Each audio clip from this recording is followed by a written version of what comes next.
So it's very important. But there's just a ton of them. Right. And I think it's important that the public understand that a lot of the cost drivers are mandates from the state. And there are things that we need to look at, or our new counselors and our TM members will need to look at to try to increase revenue in our town. And again, a lot of that is limited by what's happening on the state level. So I'd love for you to talk to the fact that you have a handle on this now, Dean. Oh, okay. How are we going to fix everything? Oh, yeah, I have the answer for everything. One thing on the Board of Ed budget, one thing that people should note is that when the budget's put together, the numbers go into the town manager because somebody has to begin the drafting process someplace, and the town manager's office is where the drafting begins from the department heads. So the Board of Ed submits its budget to the town manager, who by law must simply incorporate it as part of his proposed budget. Likewise with requests from the city of Groton and Groton Long Point.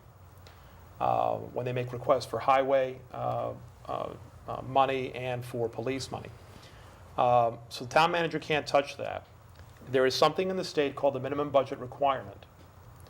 It was set up quite a while ago. It's kind of a quid pro quo. The state says, we'll give you money in the form of grants to partially fund your schools.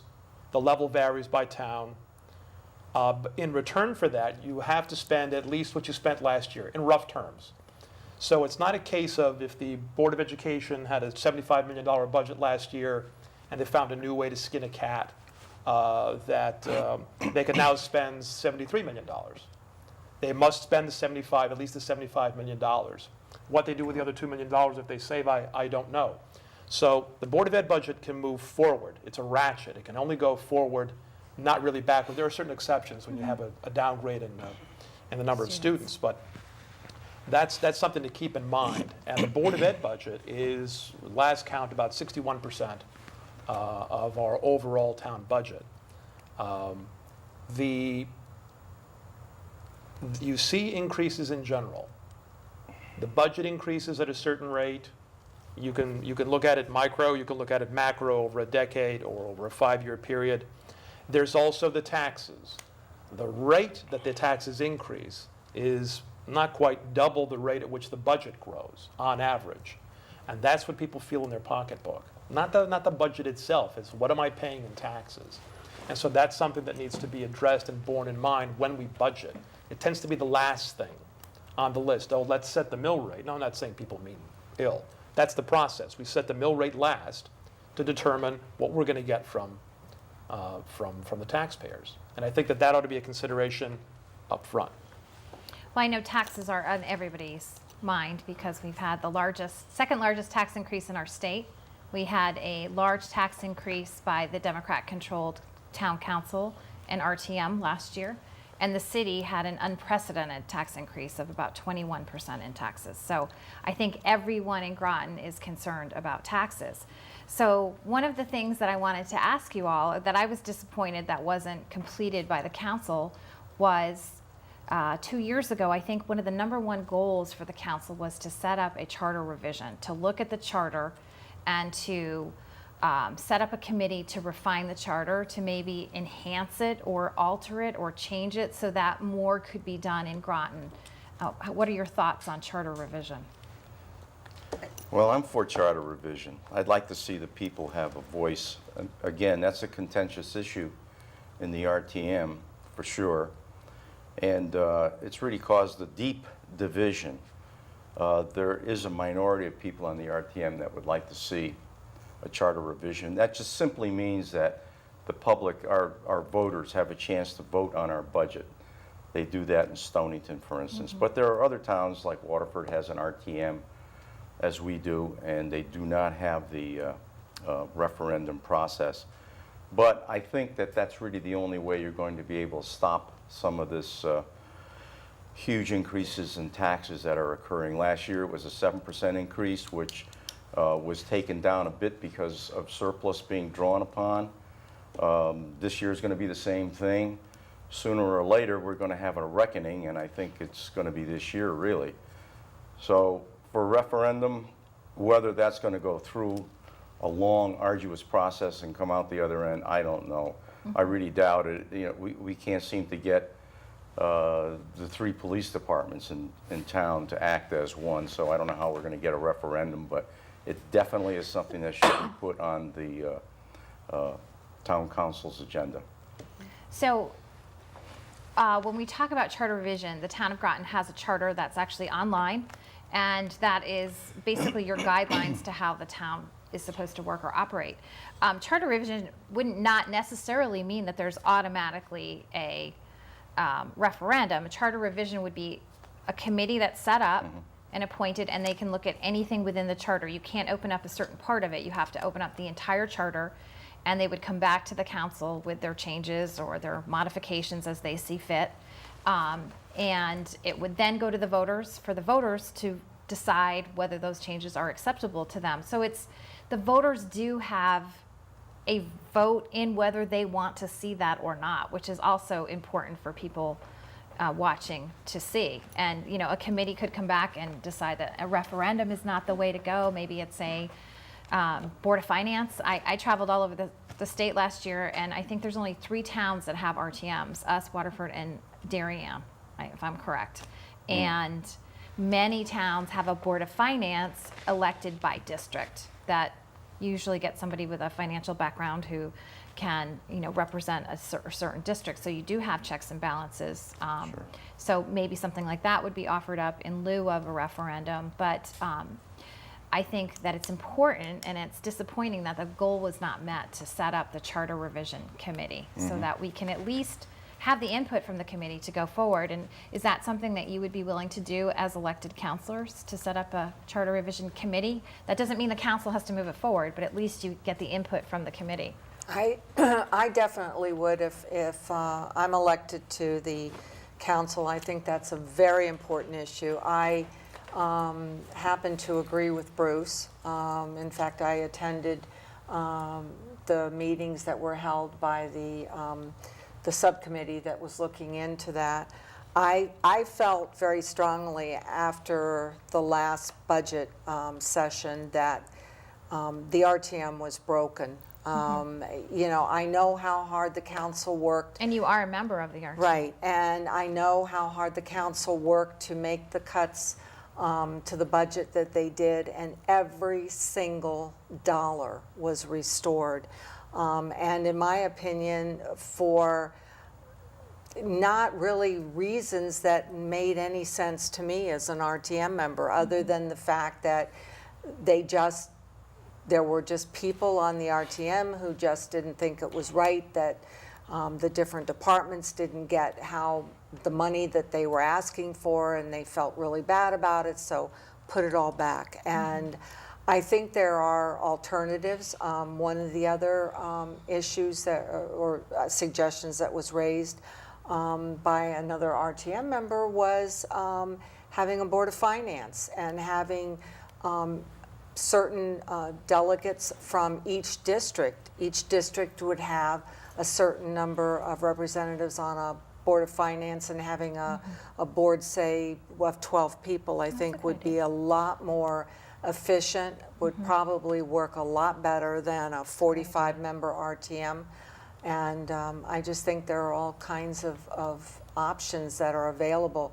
I just don't think the system that we have, I think it's pretty interesting that we're one of only 3 towns that has it, which that in itself should say It's something. really antiquated, yeah. You know. Now, what's the split between Republican and Democrat on that RTM? Severe. Tell me what the split is. Well, I think there's 13 or 14 Republicans out of that total group. I'll give you an idea. At the last RTM meeting, when the education budget came up, I proposed that we keep the budget to last year's budget, which was around $75 million. And I thought that was plenty adequate. They seemed to do a pretty good job with that, instead of asking for another increase. And the vote was pretty much along party lines. I didn't think it was a prudent decision. Nevertheless, that was pretty much what the vote came down to. The Democrats, almost to a person, as I recall, voted against that. They wanted to increase the budget, and almost all of the Republicans voted for the $75 million motion. That's just one example. I really think that talking to Karen's point about the disparity between the status quo and people who want to move things forward, there's definitely a status quo kind of thing going on there, and it doesn't seem to be any way to break that.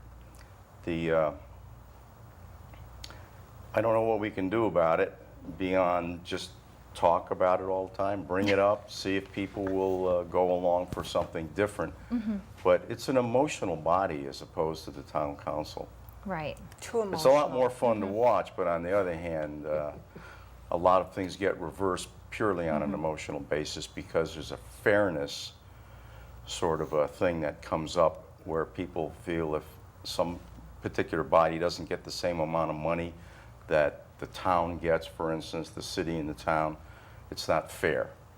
And it's an emotional decision as Right. opposed to a real thing. A rational. Well, we also should be concerned about the fairness to the taxpayers and what Absolutely. they're funding. And that gets lost all the time. If I could speak to the charter revision. Sure.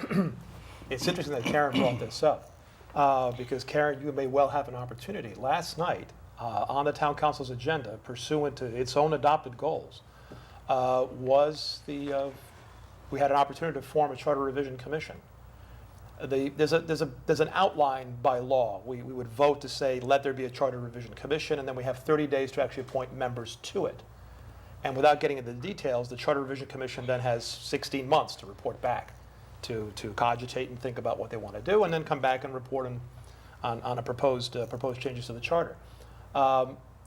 And I don't recall whether I was the only vote, but it was basically voted to simply punt it into the next council. So Karen, you may have the chance to actually vote to finally form a charter revision commission. I mean, I wanted to deal with it last night.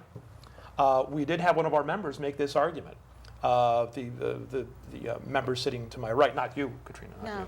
No, but on my right of the council, actually argued, we've had charter revision commissions before, and referenda have been proposed, and they've never made it out of the commission, and therefore, why bother having another charter revision commission to consider budget referendums? Since it's failed in the past, it'll fail in the future. And Well, that doesn't seem like a very... it may well happen. I'm telling the voters, don't kid yourselves that if there's a charter revision commission, you will necessarily, as you said, Heather, get a budget referendum worked into it in some form. But at least discuss it. And the fact that it hasn't happened in the past doesn't mean that it's not something that people want in the future. Give them a chance. And people that are citizens have the right to come to the council and come to the RTM and say, this is, as citizens of Groton, this is something that we think is necessary, this is something that we want to see. And everyone that's watching, that's interested in this, should make it known. Either, you can email, you can come to the council, the meetings are televised, and make your opinion known. I mean, that's something that I've heard repeatedly in this election cycle. And it's not fair that our citizens aren't being heard. But more importantly, our citizens need to be willing to step forward and say, I am willing to serve on the Charter Revision Committee. That's one of the issues I think that we have in even getting people to run for office in this town or serve on the boards and commissions is it's easy to sit back and have opinions and complain when things don't go the way you'd like them to, but you have to be willing to get involved. And if we're going to have a charter revision commission, there's got to be enough people willing to serve on it. Or even raise your voice. Absolutely. I continually have conversations with people in my district, and these are people that read the New York Times, the Wall Street Journal. They're pretty well informed generally. They don't know anything about what goes on in town. And I continually make explanations about what's going on, and most of the time people's eyes glaze over. And, it's a tragedy, really. I know everybody's busy and they have things going on, and I'm in the same boat, but you have to be involved. You have, if nothing else, find out who your representative is and just make your wishes known. Do you want more taxes or not? I mean, something as simple as that. Maybe on the school budget, which is going to be a big deal this year. It's going to cost a lot of money, what's being proposed. I mean, is that something you're for or against? I'd like to know. I don't just want my own personal opinion to shine forth all the time. I want people to tell me how they want me to vote. That's how it should be. Right. There's been a lot of, the school budget's been mentioned a couple times in this conversation. It's not like we just say, oh, this is nice, give this, we'll put this in Mark's budget. This last session, we spent 5 meetings, several hours long. We go through line by line by line of that school budget. Is this really necessary? Is this going to benefit the kids? Do we have to do it? Because it's one of those mandates. And we struggle with the same things that the town does with unions, non-union hourly, the wages, the benefits, the retirement, all that stuff. But quite often I hear, well, the school budget this, the school budget that. And people forget we spend a lot of time on the school budget going line by line by line, just like the RTM does, just like the town council does. I would like to see, frankly, some more RTM members, town council members coming to these meetings and all of us talking together, giving, maybe town council, giving us some direction. And all of us working collaboratively. There's a lot of discussion in this town about combining services, working together, et cetera, but if our elected officials aren't going to do it at the lowest level, this most basic level, which is budgeting, it's never going to happen in the rest of the town. So that's something that's very disappointing to me, that we don't work more together. I would agree with that. It's the RTM, the town council, the board of ed, and then we all fight it out at the end.